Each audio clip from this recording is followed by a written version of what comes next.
Now coming to the next part, that is hybridization. Coming to the next part, that is hybridization. Very interesting topic this is. Hybridization.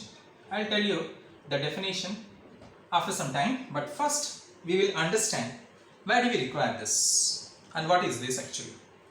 Now see, according to valence bond theory, you have studied that the number of unpaired electrons is the valency of that particular atom.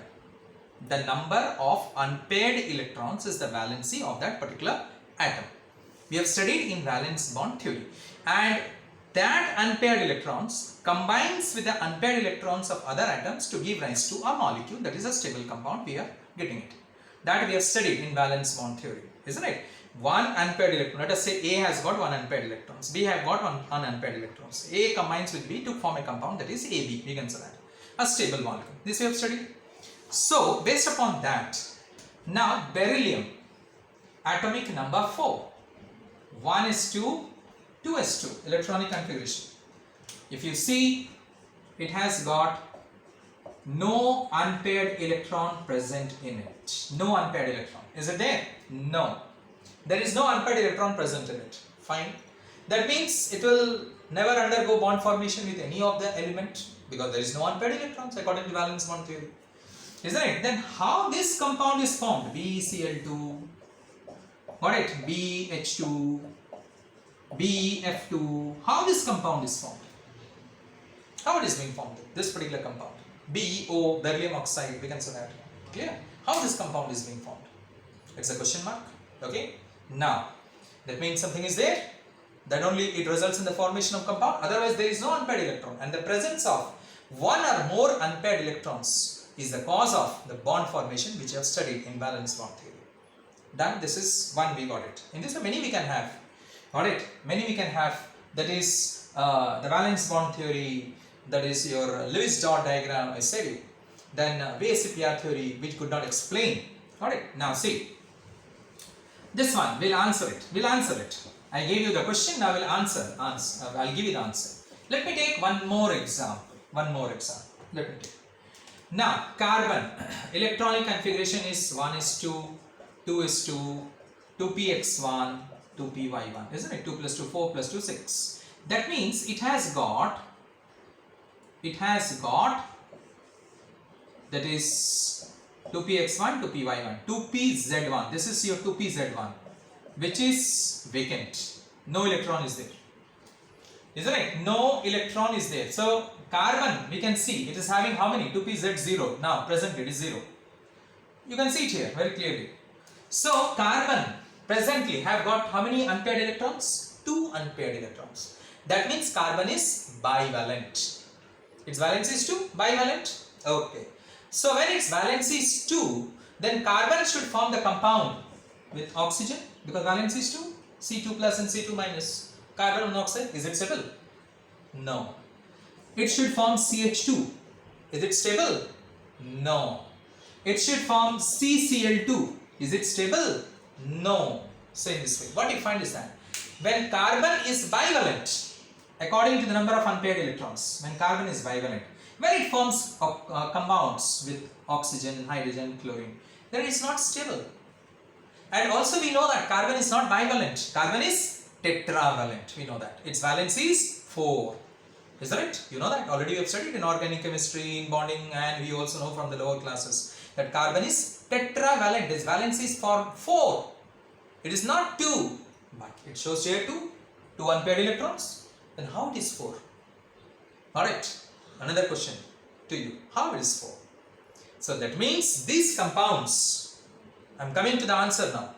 These compounds means beryllium chloride, beryllium bromide, beryllium oxide. Got it? The compounds of carbon, methane, ethane, so many compounds we are having in organic chemistry of carbon. Carbon dioxide, got it? CO2, we can say that. Clear? Another inorganic compound. So it's not an organic compound, of course. So what you find is that it does not form bond in the ground state. It forms bond in the excited state. Carbon and beryllium, whenever it forms compounds, it does not form compound in the ground state because in beryllium, in the ground state, its valence is 0. It has got no unpaired electrons according to VBT. According to VBT, carbon has got its bivalent, so its valency should be 2, but it's tetravalent, you know that. So that means carbon and beryllium, whenever it forms compounds, it does not form compound in the ground state. It forms in the which state? Excited state. It forms compounds. Now what is that? Excited state. I have discussed with you. The excited state. That is in variable covalency. I have said you excited state. What is that? So what happens is that this is in the ground state. Got it? In the excited state, what happens? 1:2, 2s1. One electron from the penultimate subshell. We can say that. Clear? It goes 2px1, 2py1, and we get 2pz1. Now you can see how many unpaired electrons is there. There is 4 unpaired electrons is there. 4 unpaired electrons. So hence carbon is tetravalent.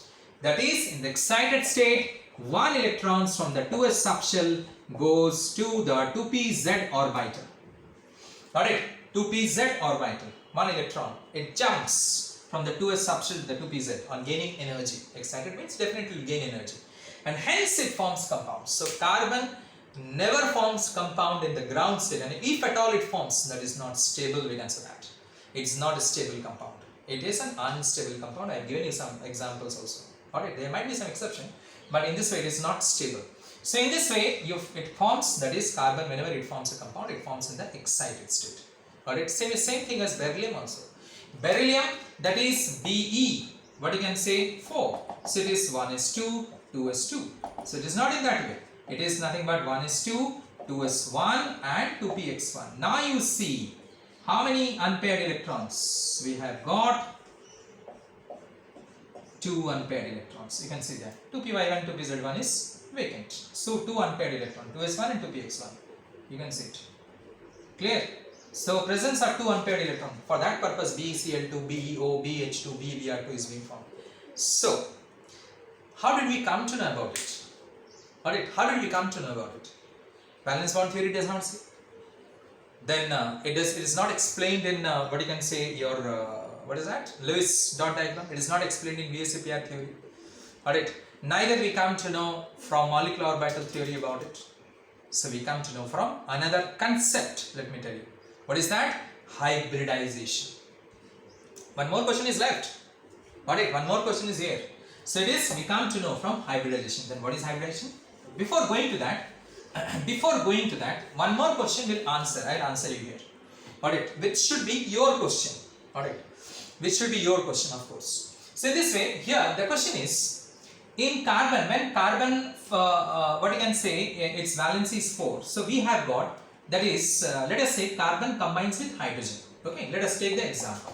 Then it will be better. 1s1. Carbon combines with hydrogen. So when it combines with hydrogen, hydrogen has got how many unpaired electron? It has got 1 unpaired electron. See here, 1 unpaired electron. So when it forms methane molecule, so what will happen is that is 2s1, because unpaired electron goes with unpaired electron, isn't it? Then only it is formed methane. So methane means CH4. So here one hydrogen will come, here one hydrogen, here one hydrogen, here one hydrogen. Alright, it will align themselves accordingly. Align themselves means if it is clockwise, it will be anti-clockwise. It will itself set itself. We have read it in VSEPR theory about it. So hence, what do you find it? 2s1, and here it is 1s1. This is 2s1 and this is 1s1. From that is hydrogen we got it.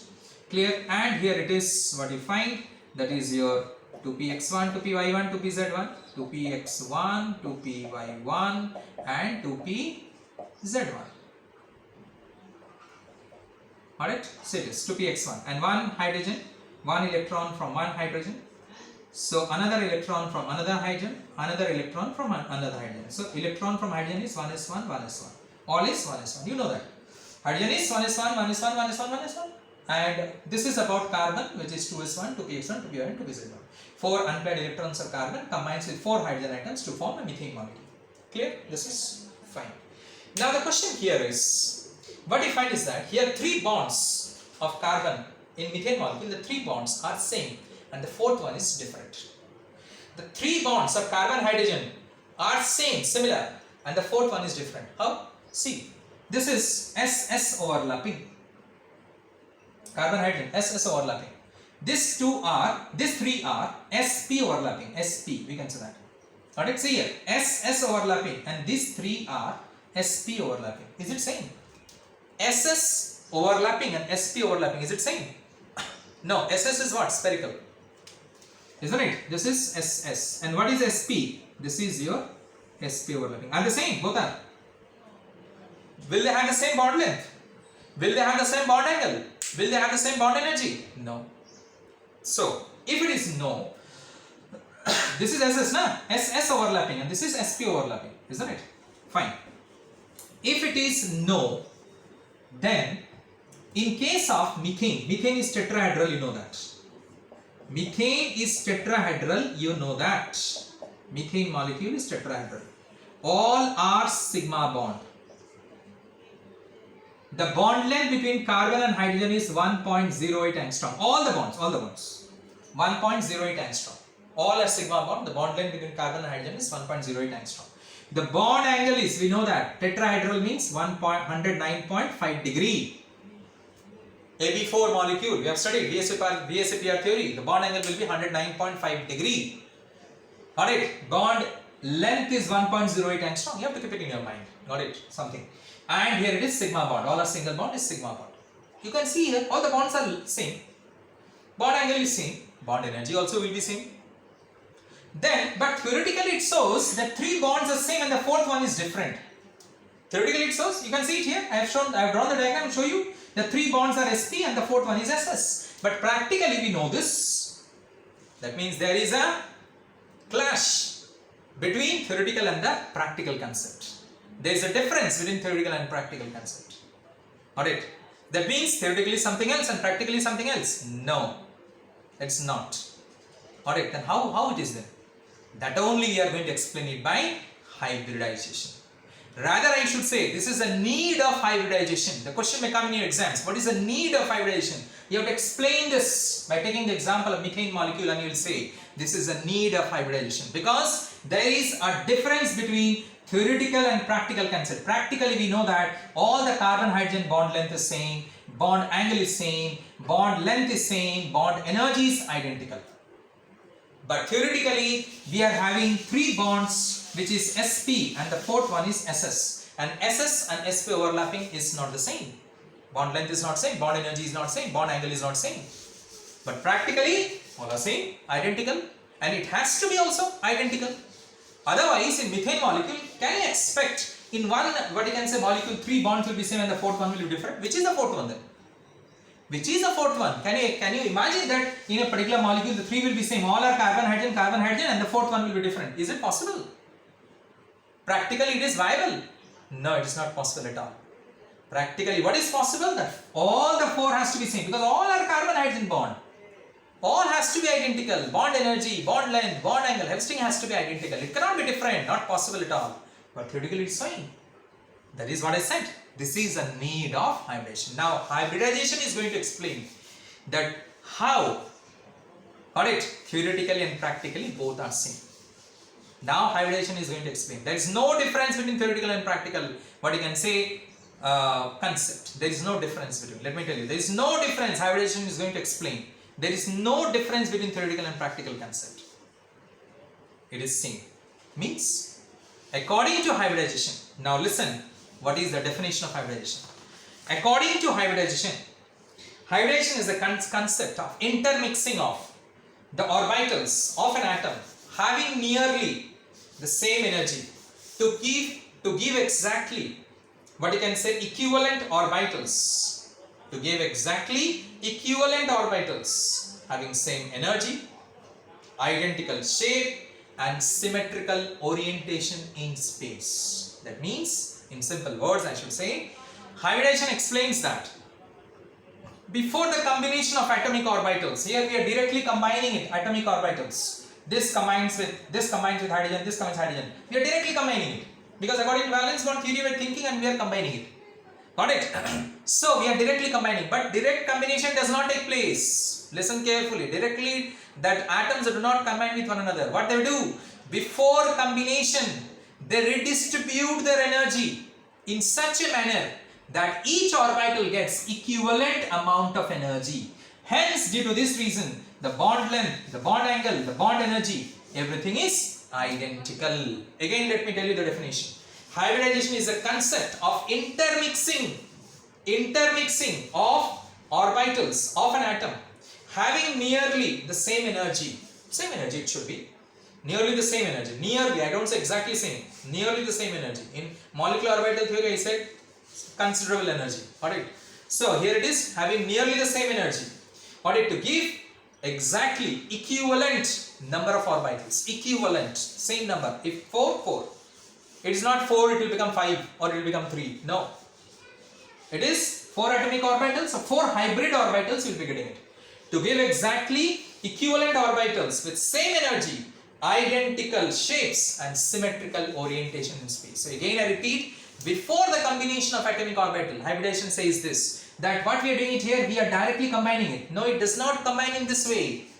Before the combination of atomic orbitals, the energy gets distributed, it gets redistributed between the atom in such a manner that each orbital gets an equivalent amount of energy, just like VSEPR theory. They arrange themselves in such a manner. Here also same thing. Before the combination of atomic orbitals, in certain molecules like these molecules, there is a difference between theoretical and practical concept. Before the combination of atomic orbitals, they redistribute their energy in such a manner. Alright? They are redistributing their energy such that each orbital gets an equivalent amount of energy. Equivalent amount of energy each orbital gets, such that those orbital which is being formed, what we call it as hybrid orbital, which is having identical shapes, identical size, identical energy, symmetrical orientation. What do you mean by symmetrical orientation? Means geometry of the molecule is also same. We can say that.